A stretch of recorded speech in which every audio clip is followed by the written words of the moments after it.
Nous sommes le 10 juin 1944, il est 14 h. Les habitants d'Oradour-sur-Glane entendent un énorme bruit de ferraille. Les soldats de la division SS Das Reich pénètrent dans le village. Ils rassemblent tout le monde sur la place principale. Ce jour-là, ils font 642 victimes, hommes, femmes et enfants. 74 ans plus tard, des lycéens de Cholet font le déplacement à Oradour en compagnie de leur professeur d'histoire. En arrivant dans l'église incendiée, ils gardent le silence.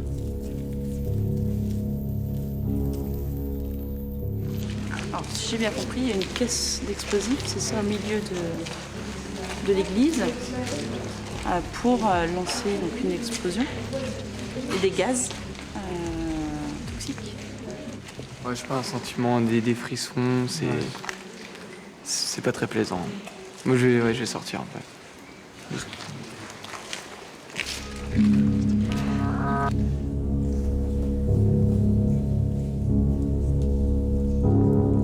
On a l'impression que ça s'est passé récemment.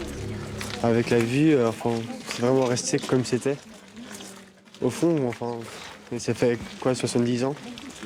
Ça fait bizarre qu'on se dise, ça s'est passé vraiment, quoi. Justice viendra sur nos pas triomphants. Robert Ebras est le dernier survivant du massacre d'Oradour. Dans cette salle remplie d'adolescents, il remet le prix du concours national de la résistance. Il a passé sa vie à perpétuer la mémoire des disparus. Un jour, j'ai rencontré un professeur qui m'a dit, vous m'avez accompagné. J'ai visité le village avec vous en 3e, j'étais en 3e, et aujourd'hui, je suis professeur et j'amène mes élèves à Oradour.